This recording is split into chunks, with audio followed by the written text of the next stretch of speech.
Hey, I am Karen Stonecypher, and this is my submission for the Unit 5, number 5.7 assignment.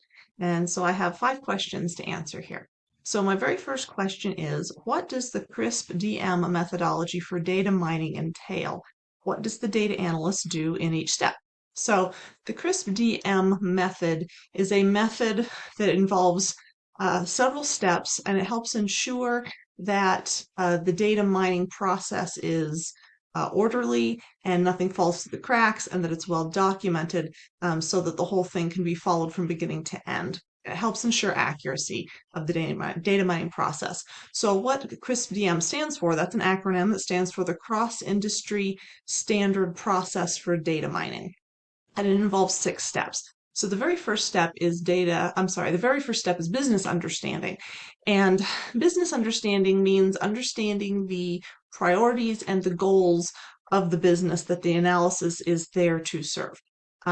Because when you understand the goals and the priorities of the business, you can then design an analysis that serves those goals. And it also helps you ensure and have a metric by which to determine whether or not the analysis was successful, because you can look at the business goals, you can look at the business priorities, and you can use that as a benchmark to measure the analysis against. You say, yes, this did indeed serve that goal, or no, it did not. So it helps you determine the success of an analysis. So that's the very first step, is to understand the business goals.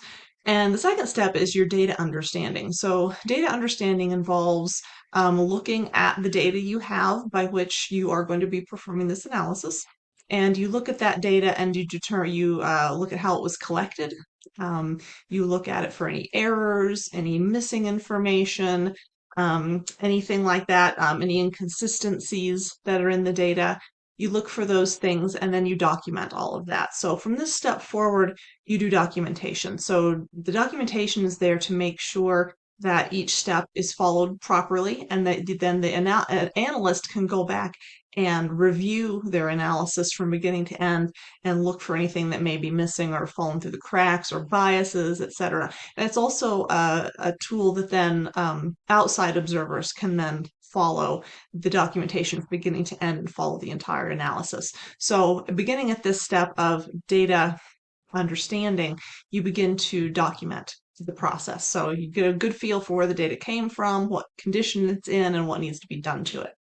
The third step is data preparation. So this is the step in which you take your data and you begin to clean it, and you begin to drive new data from it so that you get it in a condition in which it can actually serve to be analyzed. So this involves looking for personally identifiable information that needs to be removed, or any inconsistency in the way the data was recorded, and then fixing those inconsistencies, any missing data, and then determining what needs to be done as a result of that data missing. Do you just then remove that data, or do you try to interpolate that data, etc.? So it just depends on the nature of the analysis and what you need to do for that analysis. So that's what this data preparation step is for, is getting the data in a form in which it can be analyzed. So then our third step is modeling. So in modeling, what you do is you now have your prepared data, and you determine what mathematical model you're going to use to analyze that data. Are you going to use a categorical model? Are you going to use a regressive model, etc.? So you determine what kind of model is best served based on what you want to do with this data, and then you determine how that model would be tested. So you design a testing procedure for it. And often this involves having outside industry experts look at it, etc. So you determine what model you're going to use, you'll determine how that model is going to be tested, and then you build a prototype model, and then you have it tested. And that takes us to our next step, which is evaluation. So in evaluation, you evaluate your prototype model's outputs to see how accurate they are. And as I said, this frequently involves industry experts who will then test the model for you and look at the outputs and determine whether or not those outputs are accurate enough within the given range that's acceptable for the industry. So that is the next step of evaluation. So these industry experts evaluate the data and then they give the analyst feedback on what they determined, whether or not this was accurate or inaccurate results from the model. And then the analyst will then take that feedback and maybe go tweak the model a little bit, do another iteration, have it tested again, et cetera, et cetera. And you keep kind of reiterating this process until hopefully you end up with a model that is tested to be accurate within acceptable limits. And that takes us to our final step, which is deployment. And that's when the prototype model becomes an actual model that's then used by the business to serve the business needs. And once a model is deployed, you do still have to continue evaluating it on an ongoing basis. So that's part of the data analyst's responsibilities to continue to analyze their models that have been deployed to make sure that they continue to reflect reality. Because as reality changes, the models we use also have to change to continue to reflect that reality. So if reality changes and the model doesn't get updated, it begins to produce increasingly inaccurate outputs. And that is not good for a business or an organization that's trying to operate within the bounds of reality. So when that happens, or when it's determined that a model is no longer reflecting reality, then it needs to be tweaked and it needs to be revised. And in some cases, it needs to be scrapped altogether and an entirely new model needs to be created. So those are the steps of the CRISP DM method. So our next question is, explain what needs to be done before you can forecast a time series. In other words, what does time series analysis involve? Okay, so before you can forecast a time series, there are three things you have to determine about the data. You have to determine its stationarity or lack thereof, its autocorrelation, and its seasonality. So stationarity has to do with if you look at the data, it will tend to bounce up and down seemingly at random. There's no trend going up or going down in the data.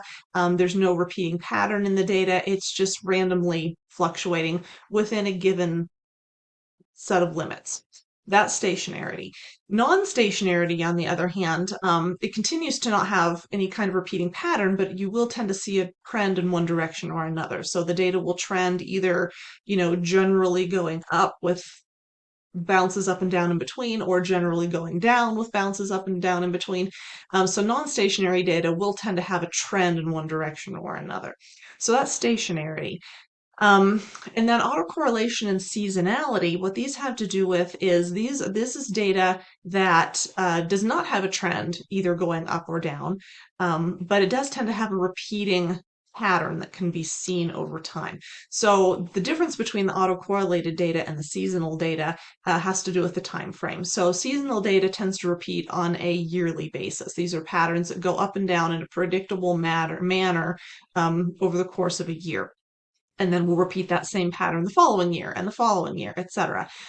Whereas autocorrelated data will also have repeating patterns, but they tend to repeat on a much smaller time scale. So they may repeat daily or weekly or monthly, etc. So that's the main difference there between autocorrelated data and seasonal data.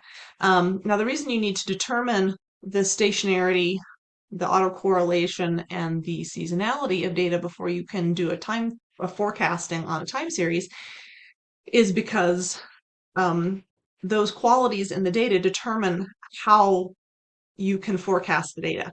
And they also determine what you have to do to the data before you can forecast it, because sometimes it may need to be transformed into a different model or a different, you may need to make non-stationary data stationary, etc., before you can forecast it. So that's why you have to determine those things before you can forecast a time series. Let's see. Question number 3 says, discuss the main principles of data ethics as well as what companies or organizations could do to uphold these principles. So there are 4 principles of data ethics, and they are privacy, transparency, accountability, and equality. So privacy has to do with the fact that individuals should have control over their personal data, who collects it, what's collected, and what's done with it. All of that should be within the control of the individual pertaining to that data. So that's privacy. piece of it. The transparency piece of it is that organizations, companies, entities that are gathering data need to be transparent about what they're gathering and exactly what they're doing with what they're gathering. So they need to present that up front, so that the individuals can determine whether or not to give permission for their data to be collected or not. And so not only does a company or an organization that's collecting data need to present that up front about what they'll collect and what they will do with it, but they then need to be transparent about what they actually do and whether or not they have actually followed what they said they were going to do. Did they collect only what they said they would collect? Did they do with what that they did they do with that data only what they said they were going to do with that data and not use it for some other purpose? So that is the transparency piece. All of that needs to be transparent ahead of time, and it needs to be transparent all along that whole process, so that that can be looked at by anybody. Uh, and then the accountability piece means that if they are not following what they said they were going to follow, or they are not doing what they said they were going to do with that data, they are then held accountable for it. It also means that companies and organizations that collect data are responsible for keeping that data secure and not allowing data leaks, etc. Um, and that if they do not keep people's personally identifiable information or anything that they have given permission to collect, if they do not keep that secure, then there are processes in place that will hold them accountable for that in one way or another. So that's the accountability piece. And the final piece is equality. And equality is about how in the course of using and analyzing and collecting data, ensuring that no individuals or groups are disadvantaged in that process. So that could be in the collection process, that could happen in the storage process, that could happen in the analysis piece of the puzzle. Anywhere along the way, it is the responsibility of the organization that is collecting and storing and sharing this data to ensure that there are as few biases as possible at every step along the way, to make sure that no group ends up being disadvantaged as a result of their collection of that data. So our next question is, imagine that you are an analyst at a financial services company and you have some concerns about bias in the way a predictive model was measured. How would you raise your concerns with your manager? Make some suggestions for how to avoid measurement bias in the future. So if I felt that there was measurement bias in the way that a predictive model was measured, I would have a specific conversation with my manager about that. And in that conversation, I would be sure to be very specific and very detailed about exactly where I thought that that bias entered and what I think that the potential outcomes and results of that bias are and why it's an issue. And I would also be sure to be very non-accusatory in that conversation to make sure that it is as neutral as possible, and make it clear that I'm communicating this out of the best interests of the company and its reputation. And I may also send a follow-up email to ensure that there is some kind of written record of that conversation and its outcome and any follow-up that may happen as a result of it. In order to ensure that measurement bias doesn't creep in the future, there would be several different things I could do depending on the analysis and where measurement bias may creep into it. One of those things would be to ensure that there were multiple measuring devices in place to make sure that so that you could validate each measuring device against each other. If data is being measured in more than one way, you can look at the outcomes of all those different devices and see that, am I getting similar results? Or is one of those devices giving a very different result that may indicate that there is a bias in that particular device that would not have been recognized otherwise if you hadn't been comparing it to these other methods of deriving the information. So that would be one way. Another way would be involving transparency. So it would be speaking with colleagues, it'd be speaking with stakeholders about where I see potentials for bias in the data and how it's being handled ahead of time, and also asking them for, like, do you see areas where bias could potentially enter that I haven't thought of, and how could we address those ahead of time so that we don't have to deal with it after the fact? And also, if the measurement of the data involved needing industry experts to review prototype models, Um, I would also want to ensure that those industry experts had the proper education and proper experience to give proper evaluation of that. Or if one of those industry experts was inexperienced or not as educated as others, they may end up evaluating the data very differently than the more experienced ones.